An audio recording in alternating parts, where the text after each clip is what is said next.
Howdy, welcome to the Settling the West show. I'm your host, Isaac West. Hopefully, you'll get to know more about me and I won't have to introduce myself all the time. But here we are to start. I still got some kinks on how to best present information here, but for now, I'm just kind of going to use a slideshow and screen record. And I was going to full screen, then I realized my face would be in the way. I'm not great with technology, but I am great with talking. I think I'm an amazing talker. So let's get right down into it because my first take took way too long and I don't want to take way too long again. So, with the All Star weekend wrapping up, I wanted to get this video out. It was an idea I had about what if the NHL for their All Star game had a different format that they did. Uh, what is that now? 22 years ago. And if you read ahead, you already could see what I'm getting into. But I'll just do some backstory, some lore behind it. So in the late 90s, the NHL struck a deal to allow NHL players, to compete in the Olympics for the first time in 2002. And to promote that, they changed the All Star format from conference versus conference to North America All Stars versus European All Stars, and they did that for 5 years between 1998 and 2002, before the Salt Lake Winter Olympics happened that year. And so, just a bit of history on that.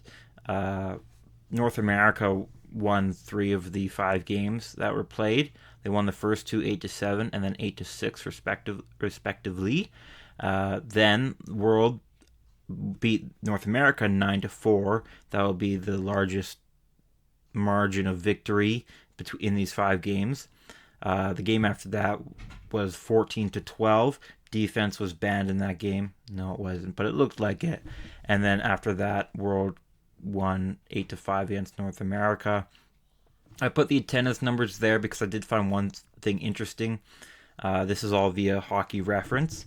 These attendance numbers are pretty standard. Like in the last, recently, you will see 18 to 20,000 fans in attendance, except for the COVID year. Obviously, the record is just over 21,000. That's held by Montreal. I don't remember what year that was, but that's more recent. But the reason I put attendance numbers there is it interested me that that Tampa Bay had the most attendees during this All Star format. Today, when you look at hockey in Florida, it is much bigger, and it helps that both Tampa Bay and the Florida Panthers are both contenders. Tampa Bay has been to 3 straight finals, and Florida went to the finals last year, and so so Florida attendance is up. Just all jokes aside, and they're kind of dying. But in 1999, neither of those two teams were doing much. Florida did have a magical run early in their existence in the mid 90s to the finals, but they didn't win a game. And outside of that, neither team was doing super well.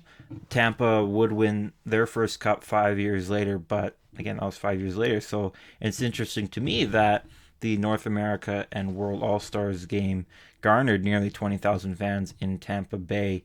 And that's kind of what another reason I brought this up is everybody in all 4 major sports are talking about how to change the All Star game, how to make it better, because all 4 sports are having an issue attracting the same numbers that they get for the regular season as they do for the All Star games. I didn't have a chance to watch the All Star competition or the All Star games this year. The All Star competition looked fun though. I do wish I had a chance to watch it last night, but I didn't get around to it. It looked like everybody was trying. I know Kucherov wasn't, and Toronto fans let him know for that. Uh, but the games, I didn't pay much attention to the games. I'm not exactly invested in either of those teams, so it's kind of hard to cheer for them when I'm not super invested.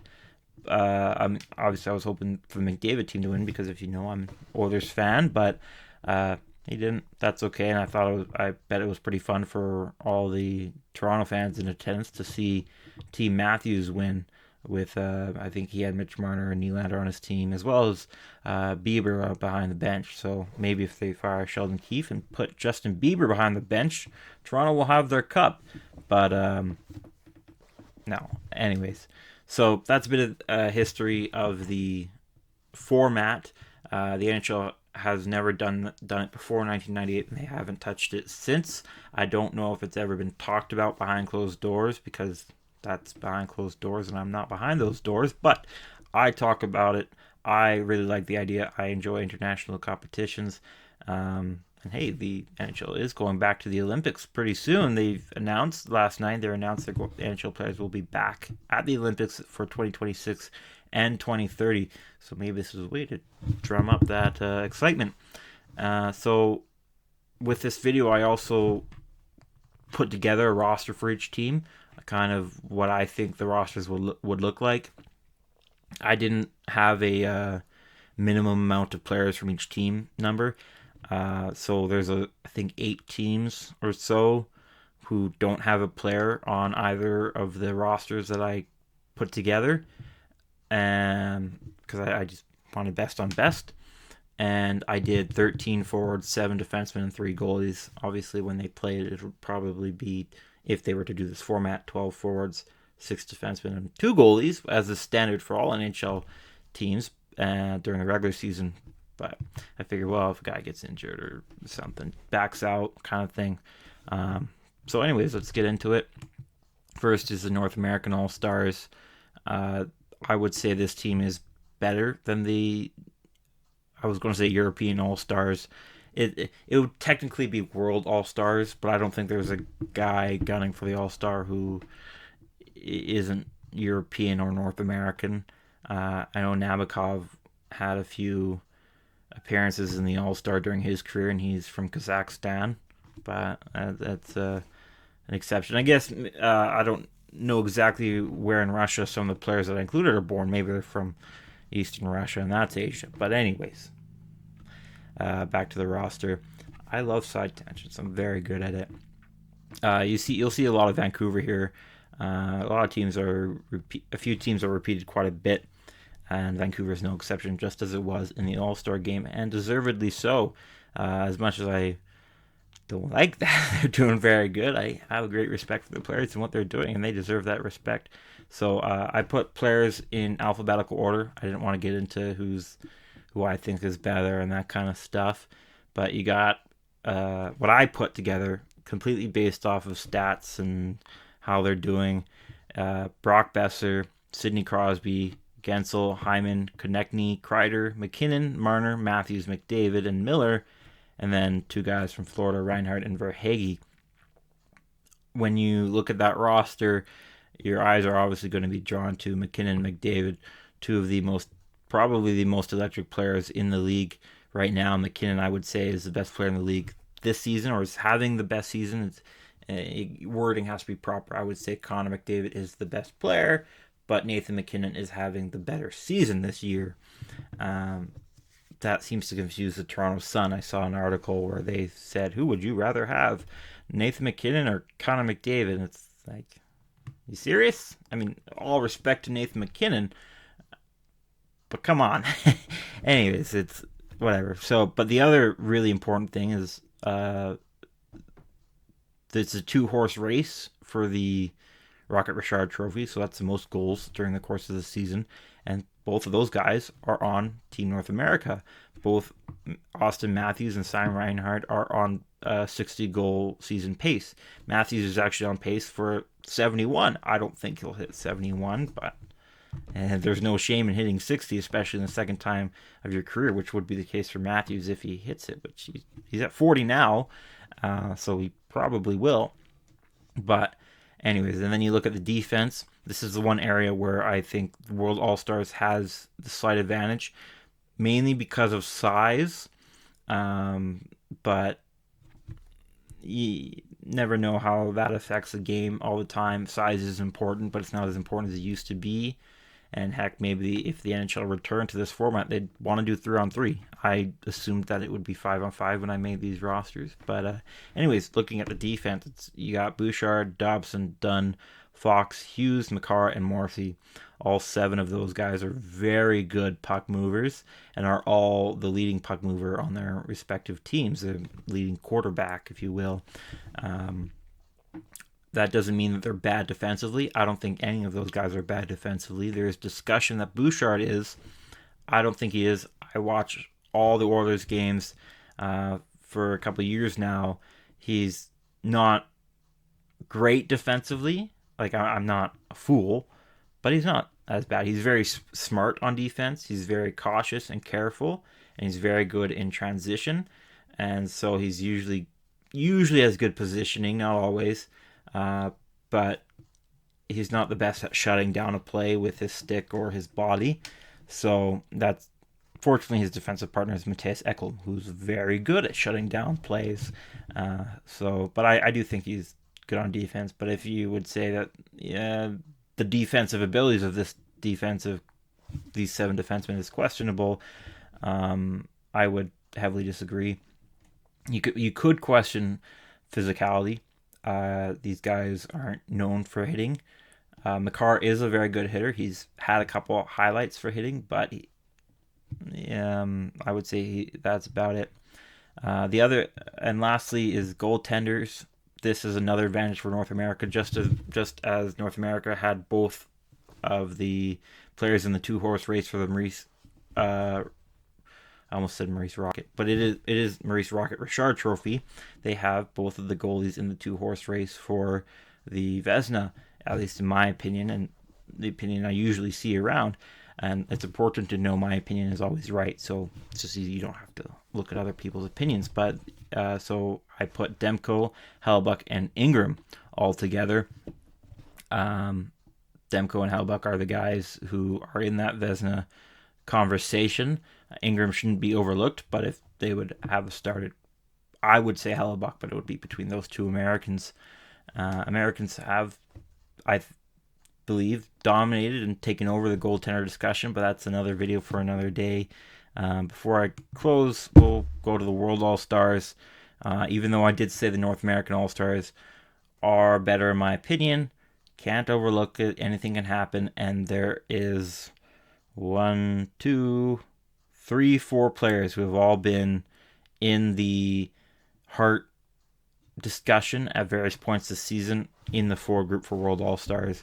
But we'll start at the top, again in alphabetical order. You got two-way Finnish players, Aho and Barkov. Another two-way player from Bratt. Not a two-way player, Draisaitl. I think his defense is underrated, but I'm not going to sit here and tell you Draisaitl is a great defensive forward. No, he's not. He's not terrible. He's not bad all the time. He's usually okay. But moving on, Forsberg and Hintz, both wingers who are good at flying and very good puck handling, which is the case for pretty much all these guys. Nikita Kucherov is the first big name of the 4 guys I've seen in the Hart discussion, and he is currently the Art Ross Trophy leader right now, as he has the most points in the league.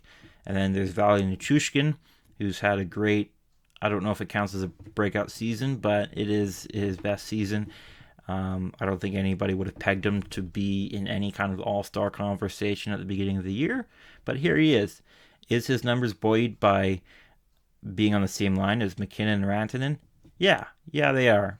But he's still got those numbers, and it's not like I'm arguing who I'm going to take next year. No, this is this year, and this year he's doing very good and should get the nod in this scenario. And then next to him is, after Nichushkin on this list, is a guy who probably won't be argued about, is William Nylander. He's never argued about. I've never seen anybody argue about him, ever. Everybody's convinced he's a great player, especially since that signing. But moving on, you get the 3 Ps. All 3 of these guys have been in the Hart conversation at least once this year. That's Panarin, Pastrnak, and Pettersson. Pastrnak less so than the other 2, but he is the driving force for offense on Boston on a team that's winning a lot. If Pastrnak wasn't on that team would not be winning as much and would be very boring to watch. I don't know who'd score on that team. Charlie Coyle is actually doing pretty good. He's on one of my fantasy teams. But anyways, and the other two guys, Panarin and Pettersson, have also found themselves in the Hart conversation, especially as their respective teams have also had great seasons so far. The Rangers have a bit of a drop back, but it's nothing to worry about. I'm sure they'll get back at it. And then finishing off the forward list is Mikko Rantanen. Again, great player. They call him the Moose for a reason because he's big and tall. And speaking of big and tall, you get into the defensemen. There's 3 guys on here that are bigger than anybody on the North America team. But we'll start at the top again in alphabetical order. That's Rasmus Andersson. After him is another Rasmus, which is Rasmus Dahlin, Gustav Forsling, Victor Hedman, Philip Hronek, Roman Josi, and Erik Karlsson round out the list. 5 of the 7 are Swedes, because if you're a Swedish defenseman and you're not getting a Norris, then what are you doing with your life? It's kind of it's on the, what's the word? The quiz for becoming a Swedish citizen. Are you capable of winning a Norris Trophy? No? Okay, go to Norway or something. Anyways, so that list is of defensemen is bigger than the North American ones, I said, and that I would say is the main advantage World All Stars has. Though size doesn't mean as much as it used to these days, as hockey has become much faster. But as of right now, you can still use size pretty well. You can still use size to your advantage, I mean. And they got Dahlin, Hedman, and Josi. All 3 of those guys are very good when it comes to using the body, but that's not their entire game. As if you follow hockey, you'll know all 3 of those guys are very good at moving the puck, just as anybody is on that list. Excuse me. So a very good defensive list. And again, not to say the North American list of defensemen is bad either. There's Makar and Fox. I think those guys will be competing for the Norris Trophy for the rest of their careers. But I just think this year World All Stars has the advantage there. And then looking at goaltending, once again dominated by the Swedes. Linus Ullmark and Jacob Markstrom are the Swedes, and then Sergei Bobrovsky. There is a my bad. There is a universe out there where all 3 would be Russian. You could do Bobrovsky, Vasilevsky, and Sorokin. You could throw Shesterkin in there now, but those 3 guys aren't having their best seasons. They're still doing pretty good. I would say of the 3 goalies here, though, Bobrovsky would probably get the starting nod. I think he's been the best. I thought he would slow down this year after the workload he had last year. Usually when a goalie goes really far in the playoffs, they either have health issues or they kind of slow down. Bobrovsky hasn't. I haven't watched every single Florida game, but I watched the one when he stoned the Oilers, so he's still got it. And that's it for this video. Remember to like, comment, and subscribe. All of that helps a lot. Tell me what you think of these lineups, what you think of the idea of this format, if you'd like to see the NHL return to that. Who do you think would win between these 2 rosters, and who do you think got snubbed? Where was I wrong? And spoiler alert, I'm not wrong, but you can try and argue. You won't win, but it's okay. We're all wrong about something, besides me, of course. So that's it for me today with the Settling the West show. I got a few more videos I want to put out over the weekend before the All-Star break ends. And until then, I'll see you. Have a wonderful day.